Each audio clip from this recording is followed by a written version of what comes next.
Hello and welcome to Intuitive Astrology with Molly McCord. Today is April 22nd, 2020, and thank you so much for joining me as we take a look at the weekly intuitive astrology and energies as we close out April and begin May.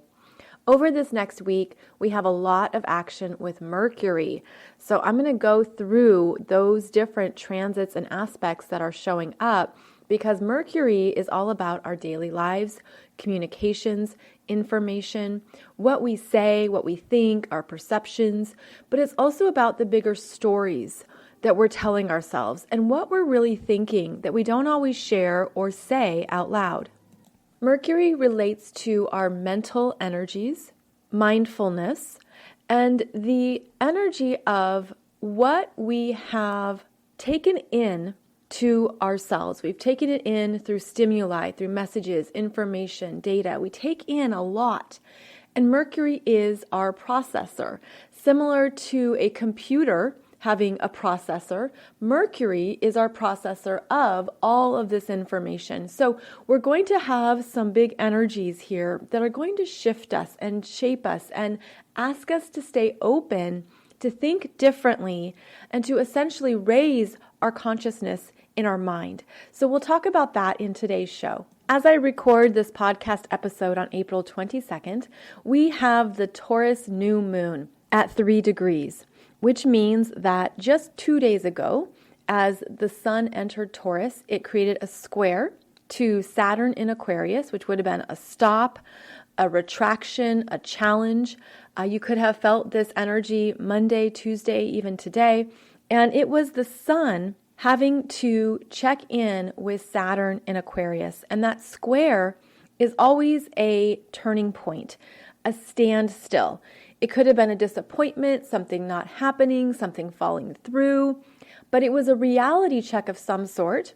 And keep in mind that Saturn is about timing. So if something did not transpire over the past few days, if something didn't happen, if you felt something come up or come through that was heavy, understand that Saturn works in our favor through the cycles of time. And so it's basically the universe saying it's not quite time yet. Something needs to ripen, it needs to develop, it needs more energy to grow. And keep in mind that when the sun is in Gemini next month, it will make a trine to this same Saturn in Aquarius, which could be the further development and action that you're looking for.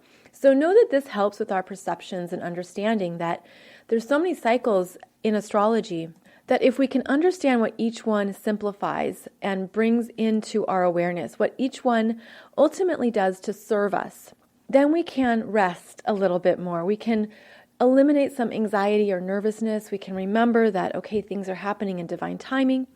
Things are unfolding in the best possible way for me now. Things are happening for the best and highest good of all.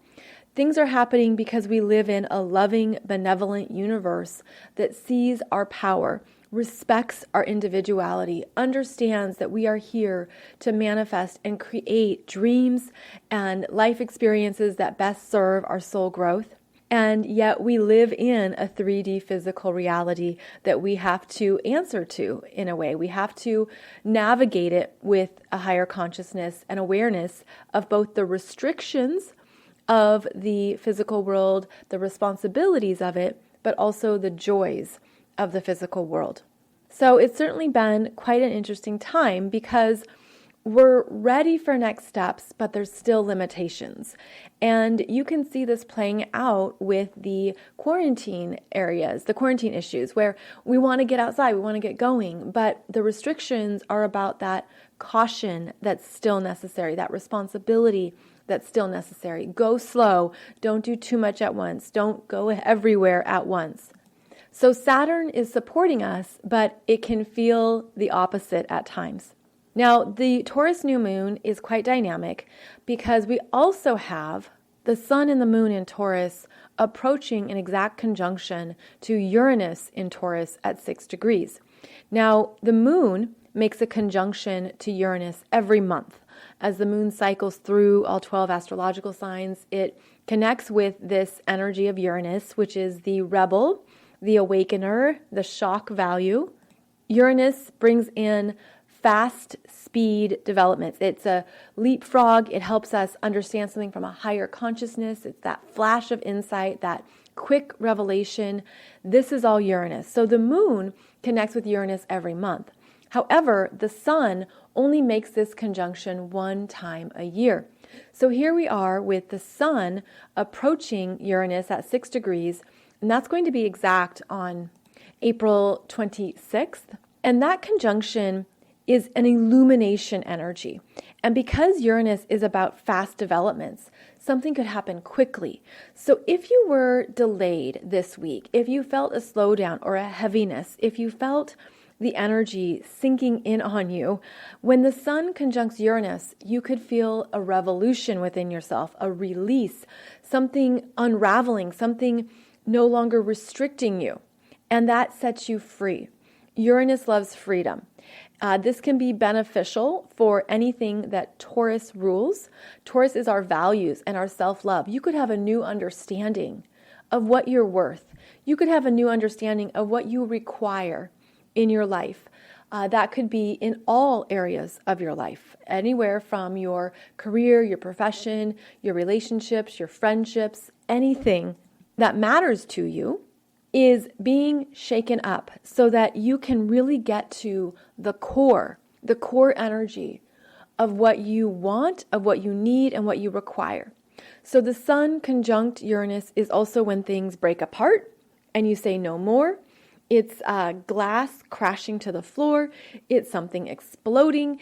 It's the energy of, again, lightning or electricity. It's very fast moving. This, of course, can pertain to earth movements since it's in Taurus, so earthquakes, the shaking of the earth under our feet that shakes up the foundation of our world, of our life. So it's a very high voltage energy, but the purpose of it is to really understand what you're going to use to stabilize yourself right now. What stabilizes you? What gives you a sense of feeling solid and clear in who you are, what you want, and all of that being rooted, deeply rooted in your own definition of self-love. Now, one way to understand this is through money. If you're selling something that you no longer want, let's say it's an old desk and you put the price tag of $50 on it. No one's going to come along and say, I'll pay you $100, right? No one would do that. But you put that price of $50 on it, so someone's probably going to come along and say, hey, I'll give you $40. They'll negotiate you down. They'll try to get a deal. Of course, this is how it works with sales and especially anything that's used, right? But the point to this is when you understand that you're determining your value in all areas of your life, no one's going to bring you more. And if they do, you might be suspicious or you might wonder what their angle is. There's things that you could wonder about their motivations, right? What are you establishing energetically? This is an energetic value that you require in your life. And that's one of the themes as we travel with the sun in Taurus. But it's especially important right now with the Taurus new moon and then the conjunction of the sun and Uranus and Taurus. It's that what have you established in yourself that no longer resonates with your sense of personal self-love? What is no longer resonating with you? It no longer connects. It's no longer a fit. And again, this is why that Uranus energy is like this impromptu renovation. Like you look around your house and you want everything to go. You don't like anything. You want something to change quickly. You no longer want to own certain items. You no longer want to put your energy into certain endeavors. It's like this understanding of this is not me. So we have a very strong energy of liberation over this next week. And the question is, what are you liberating yourself from? And are you doing it consciously? Are you doing it in a way that fortifies you and really affirms your own self-value? Or are you doing it in a reactionary way that's to be rebellious, to work against somebody, to be difficult? And of course, there's other places that can all show up on the spectrum. But this comes down to understanding that when you really love yourself and you really value who you are, you acknowledge how far you've come, you recognize who you are, and you understand that this is an amazing universe filled with unlimited potentials and unlimited miracles. And so what do you want to require of the universe to help you move into a new chapter or a next phase in your life? This will show up for you in whichever house Uranus in Taurus is transiting. And it's already been working with you for a year now in this particular house, as Uranus now returns to 6 degrees.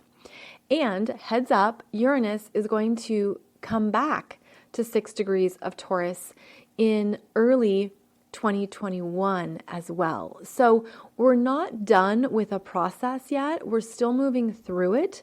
But now there are probably some more revelations and insights around what you really want, what you really need, what you really require. And trust what comes through. Trust it in your body. Trust it in what you say. Trust it in a way that affirms your own sense of self. And know that that's really the most important thing you can do right now, because that's where your power is. So very strong energy here.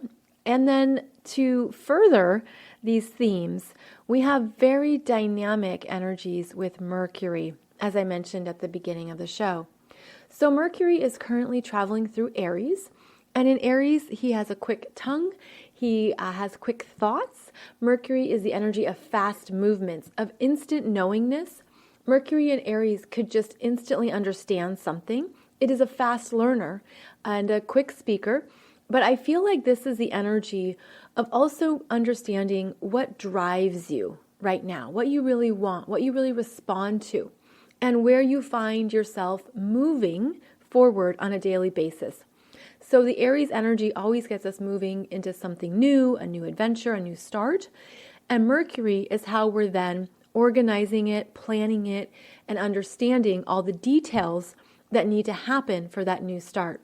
Now, this Mercury in Aries is going to be making a square to both Pluto and Jupiter in Capricorn at 25 degrees. This square is on April 25th, which is the same day that Pluto stations retrograde. So Mercury in Aries meets up with a Pluto in Capricorn that's standing still, and a conjunction with Jupiter in Capricorn. So the heaviest energy here is Capricorn. And it's basically that energy of what is best for the long term. Now, Mercury in Aries wants to move fast, and these Capricorn planets are basically a stop sign. And they are a halt, and they are ensuring that Mercury is thinking things through, not acting too impulsively or too impatiently. Also saying, mind your words. There could be consequences to what you say. There could be things that come up that you didn't understand or that you weren't aware of. So there's a little caution. There's caution here, especially on April 25th. It might mean that you hold back what you need to say. It is not a good time for an important conversation. It is not a good day to really initiate anything or to begin anything, because that strong Capricorn energy is going to push back. It's going to bring in more that you maybe, again, didn't know, but that are important to the overall picture and next steps. So this is a slowdown on April 25th. On April 27th, Mercury enters Taurus. And this is where there is a stabilizing energy. This is where there's a slowdown. And Mercury in Taurus becomes an observer and says, now let's sit back and look at this. Let's see what's really happening. Let's look at the evidence we have. Let's look at the facts. Let's be practical. Let's also assess what is worth our time. What's the reward? What's the investment required? What's the payback? Where are we wanting to put our energy? And where do we need to focus on a plan, project, idea in a more practical way? The Mercury in Taurus energy loves things that are beautiful. It is artistic. It is expressive. In fact, Taurus is known for being a great singer. So Mercury in Taurus is connected with the singing voice, the throat chakra opening, creating something lovely and allowing that to be a form of healthy self-expression. So basically what I'm saying is that we all need to order some karaoke machines to enjoy during this Mercury in Taurus transit. But it's the energy of what are you saying? What are you putting out there? And can you back it up? Is it really true? And it's okay to slow down and take your time. So this is a nice reprieve after the very fast, dynamic Mercury in Aries energy. Now we slow down and we look at things from a more logical standpoint. So then we have this Mercury who is quite comfortable in Taurus, although can get lazy and can get really stuck in its head and stuck in ideas. This is where there can be stagnation. Meets up to a square with Saturn in Aquarius. And as we know, that just happened when the Sun squared Saturn in Aquarius. So again, this comes back to timing. And when Mercury squares Saturn, it can feel depressive. It can feel like a challenge that you can't think things through. The mind feels heavier. The mind feels stuck. Both Saturn and Mercury are in fixed signs, so they want their own way, and they want to do things a certain way. But there's no compromise. There's no meeting in the middle or letting go to meet the other in the middle. This is when we could feel like we don't know what the options are. We don't know what the plan is. We don't know what idea is going to actually grow and develop. This is happening at 2 degrees of Aquarius and 2 degrees of Taurus on April 29th. And so again, Saturn is about timing. And so it's saying the timing needs to, there's a standstill on this day. That's what I'm really feeling. April 29th, there's like this mental lock that we're not meant to personalize it. Don't think that there's no solutions or that there's no way forward or that everything is stopped. Because what happens the next day on April 30th is that Mercury is conjunct Uranus at 6 degrees, and that's the freedom. Okay, that's again that revelation, the revolution, the liberation, the unexpected words, the unexpected dialogue or communications. I mean, this is a big journey here that Mercury's on, which again pertains to what we think and what we say. So be very cautious and conscientious of your words this next week. Stay out of drama. That would be a good thing to avoid. Stay out of drama. Stay away from anything that's going to pull you into fears or any part of your shadow self that you're aware of. Because again, Mercury, the mind, is where our minds go, how we're perceiving a situation or a person or an event, how we're moving through an experience, what we tell ourselves. It's time to get back to basics and to be very simple with what you know is important to you, what you know is essential in your life, but also to reiterate this energy of self-love and self-value and to not be your own worst enemy. Because the mind can be, at times, I don't know about you, but can be kind of a crazy place to hang out. You know, the mind can go in all these different paths and all these different downward spirals. And that happens when we aren't being the observers of ourselves, when we aren't being in that place of, my mind does not have to have all of the control. My mind does not need to run the show right now. And there's some connections you can make here around how powerful the mind is. And of course, it relates to our cognitive behavior, our cognitive patterns, such as what you think is what you feel is how you act, and how you act is the result. Now, astrologically, this lines up beautifully with the 4 elements of the zodiac. So how you think would be an air sign, how you feel would be a water sign, how you act is a fire sign, and the result is an earth sign. But if you're just aware of this pattern, what you think is how you feel is how you act, or perhaps switch it up. Perhaps it's how you feel is what you think, and what you think is then how you act, right? Look at what that is for you. But understand that we want to be in a place of observing ourselves, observing our own mind, observing where our mind goes, observing the patterns and what we can shift if it makes us feel really uncomfortable.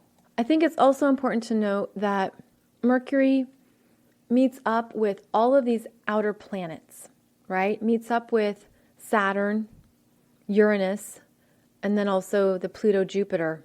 So Mercury is having to shift to a more mature, awakened viewpoint of itself. And this is arising in consciousness in our minds. And whenever a planet is interacting with these outer planets, it's a bigger change that happens. It's something in the collective, but it's also something more significant, as in you won't miss it. You can't miss it. So if, for example, you find yourself in dialogue with someone about a topic that you just keep circling in, right? You're just having the same conversation 18 different times. Look at where you go in that conversation or in that topic. Like what comes up for you that you could just honestly assess in yourself. And it's not a judgment. It's not as if you're supposed to make yourself right and them wrong, or even you're wrong, they're right. No. That is not the point at all.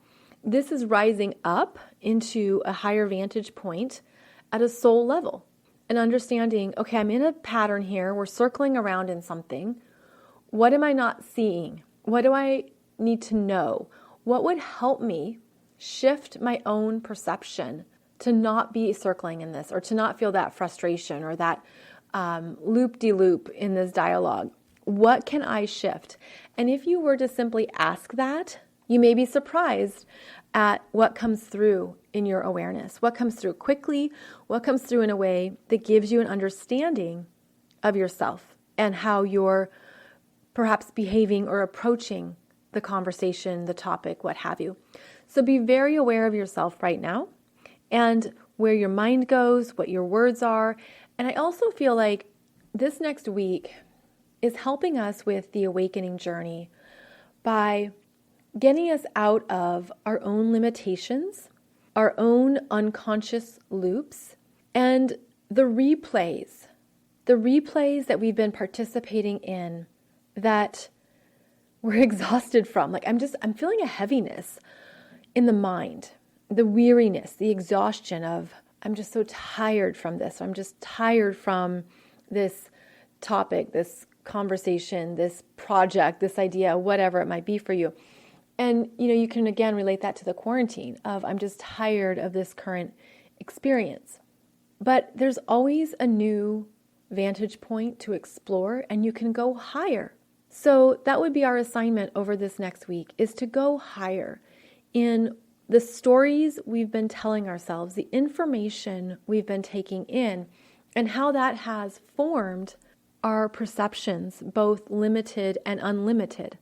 The unlimited perceptions will keep you searching and open, and almost a restlessness, a mental restlessness, that mental anxiety of not being able to calm down, not being able to sleep, the monkey brain. What you want is that healthy balance of a peace, a mental peace, which Taurus loves. Taurus wants peace. So after this week, Mercury isn't going to have as much of a bumpy road. He'll have bumps still. He's going to have a little fight with Mars and Aquarius, but then he's going to make a lovely sextile to Neptune and Pisces later on in May. So there's just the bumpiness right now as we finish up April, and stay in that place of observing, stay in that place of, how can I shift this? How can I stay open to this? I don't want to be on lockdown, which of course is the reality right now for many of us. We're in a lockdown, but make sure you're not in a mental lockdown. Just because a physical lockdown is a reality, it doesn't mean your mind has to be stagnant or shut down. So that's really the biggest thing over this next week, And it's very important to take care of our minds. And the other part of that, that I'm getting a message here, is how Taurus loves music and anything beautiful. Go to your favorite songs right now. Go to the music, anything that just lifts you up and makes you feel good, that gets you out of your mind. This can also be meditations, guided meditations. It's basically anything that gets you out of your own thought process and allows you to enjoy the present reality from a higher energy frequency. So I hope that helps with shifting things up and knowing that our minds are wonderful, beautiful tools, but they can't be in charge too much. If you give them too much control, they just take over the show and they know no limits. So our minds are meant to be well used and wonderfully loved for navigating this journey, but we're also understanding that there are other energies we can incorporate to move and through this time. So we have all planets direct. That's been the case here since Mercury stationed direct. And now we're having Pluto slowing down to station retrograde at 25 degrees of Capricorn on April 25th. What's really interesting about this retrograde is that Pluto literally sticks his toe into that 25 degrees of Capricorn and is only there for 3 days, and then returns to 24 degrees of Capricorn and moves backwards. Now, Pluto is the slowest moving planet. It is the energy of that deep, deep transformation.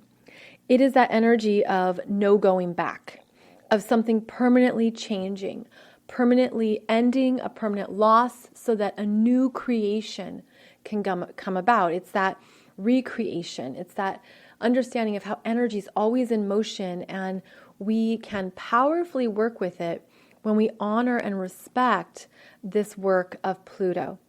So when Pluto is stationing retrograde, the energy is potent. It is extra strong, and it is digging in to an area of your chart that it has not been in before, because as it gets to that 25 degrees of Capricorn, it's digging into some fresh dirt, and then it's really hanging out and applying pressure at that 24 degrees of Capricorn. So this is where there's a lot of churning, and it can feel very emotional and intense. There can be a lot of angst, a lot of fears come up. And what I'm seeing is that as Pluto stations retrograde, what it does is it digs and digs and digs, but it digs in to other themes and energies from other lifetimes. So it's almost like it digs up more of what we're needing to energetically transform. So this could be a very powerful time for any type of information that comes through that helps you understand more about your soul's journey. Pluto is all about the soul's evolution and the soul's growth. And when it digs in, themes come up that can powerfully trigger you. And it triggers you perhaps beyond your logical understanding. It's almost like, I don't understand why this is so big for me right now. It's not something that even feels like it could fit only in this current reality. It's the digging that goes into the energetic layers of multiple lifetimes. So stay very aware of what themes are coming up for you right now, especially where you have 24 and 25 degrees of Capricorn in your natal astrology chart, because what you're digging up, you're digging in a graveyard here, and you're going to find some bones and some artifacts and some fossils from other lifetimes that are here to be healed and understood now. Now, the main intention of Pluto is always to reconnect you with more of your own power. But first, it can feel like that's stripped of you, that's removed, that you feel powerless. It's taken away, and then the real work begins where you transmute much of your own energies in a way that you've never been able to do before. And as I say all this, I'm getting the beautiful, beautiful image of the violet flame. And that is the energy of transmutation. So it might be helpful to picture yourself sitting in the middle of this gorgeous, vibrant, alive, violet flame energy, so that you're sitting in it and it fills up your aura, and it's also filling up all of your chakras. And this transmutation is helping your full energy stream, like I'm seeing it as streams of energy, change what programming you've been operating in, emotional, mental, spiritual, energetic, changing the programming to raise it up, and to also, I'm getting the image of a new foundation, and that would make sense too with this Taurus energy we've been talking about, looking at what foundation supports you, that you feel stable, and where do you want to put in roots that stabilize you. And then this violet flame comes up, surrounds you, encompasses your full physical body, goes up and reaches above the top of your head to that crown chakra. And I see it essentially gathering up debris, gathering up old programming, old energies, old belief systems, old emotions. Like it gathers it all up and brings it up to that crown chakra to transmute it. But there's also the energy of handing it up to spirit. Please take this off of me. Please alleviate me of this. I willingly allow for this transmutation of lower vibrating energies to occur. I willingly open up to this transmutation process for the best and highest good. These are the types of phrases you can tell yourself. This is the kind of information that will help you. It's interesting, like I'm seeing it as it's funny that I said information even. Like it's like literally like these letters and words and numbers. Oh, it's the programming. Okay, so it's going back to like how a computer has an internal processor. It's some kind of verbal programming, mental programming, deeper programming through many lifetimes. That's what's raising up all around through this violet flame transmutation it's this programming. I don't know how else to describe it, because it's just all this information that needs to be released and let go of, that we all carry, that we all have. And I'm feeling like Pluto is really our ally when we learn to work with its power, when we learn to understand its intention, and that resistance is futile. This is the energy of let go. Allow Pluto's power to work for you, to work with you, to not buy into the illusion of powerlessness, but instead to step into a higher level of authority and mastery in yourself that you're meeting for the first time. It's a new part of yourself that you didn't know you had, you didn't know was there, but is really strengthening what is necessary right now. It's giving you the fortitude to keep going. And I feel like that's this beautiful strength right now, is that you are made to keep going. You're made to stay strong. You're made to, walk ahead, even when it feels like you're walking against the storm or against the thunder or against anything, the wind. It's this understanding, but you're not, because it's rising above that perception, and you're rising above that perception. And then I feel it's interesting. So when I was saying like walking against the wind, it was being hunched over, head down, like trudging, like I'm getting the image of a man climbing up a mountain during a snowstorm.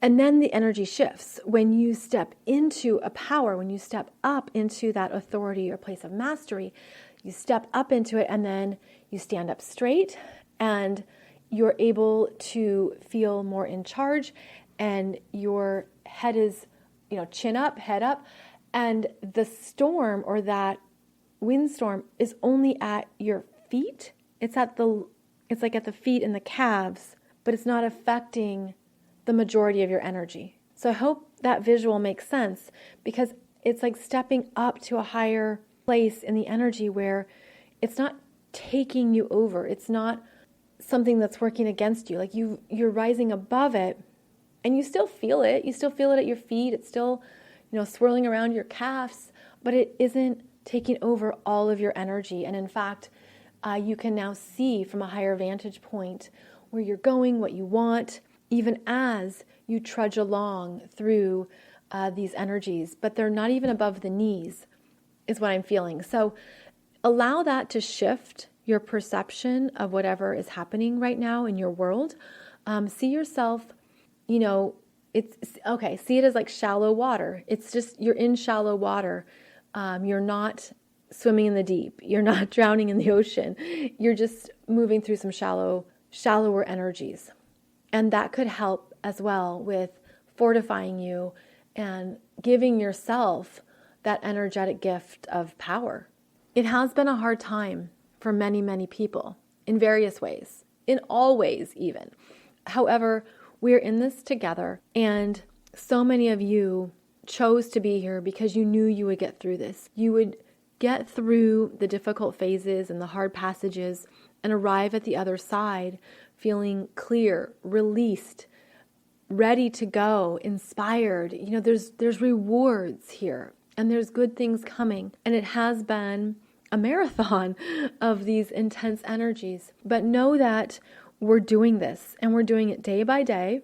And there's something that's going to show up for you that's going to be a clear messenger of what's correct for you and what's right for you. However, that being said, don't put too much emphasis on your mind or on what you think about it or the hows of it all.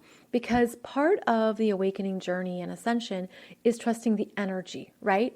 It's trusting that energy of, this feels accurate for me. I know this is right for me. I know this is where I need to go or where I belong or what I need to do next.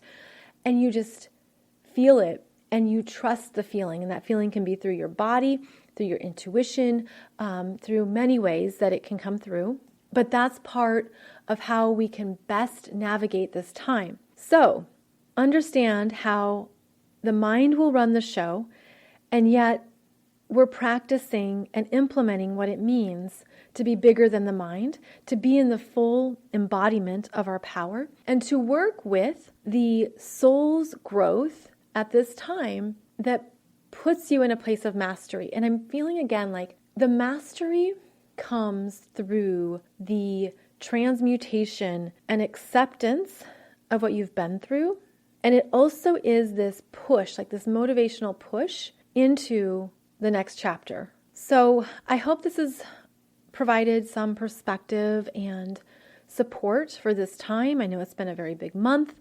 March and April have certainly knocked us over, but we keep going because that's what the badass star workers do. We keep going because we are here and we are supported for very divine reasons, and know that amazing things can come through and support you at any time. So stay clear in your intentions, stay positive in how you are loved and supported, and understand that what we're moving through collectively can be something even better than what we've known before. So, as always, I'm very grateful for your connection on this journey. And some of you have asked about that 2020 Soul Growth Astrology webinar program. Yes, you can still buy it. And if you use coupon code RARE, it is $25. And it includes also not only all the astrology of 2020, but the eclipses, because there's a separate webinar on the eclipses. So we have 3 eclipses coming up, plus 2 more the end of this year. So that alone will give you a heads up on where the eclipses are showing up in your chart, which is always good to know because eclipses don't mess around, especially this year. And we're ready. We're ready for these shifts, and we're ready to understand that it's all going to pay off. There's going to be something that comes through that could be even better than you imagine. So please feel that. I offer that to you with the intention that it keeps you going at this time. And as we discussed in this show, be aware of where your mind goes over the next week. Remember to be the observer. Remember to be aware of what could shift and change. And remember the power of your energy. You can find out more about me at mollymccord.online or also at consciouscoolchic.com. And I'll be back here next week for another podcast episode. In the meantime, I wish you a beautiful week ahead, and I hope that Taurus season is supporting you in your manifestations and reminding you of your love for yourself. I'll talk to you soon.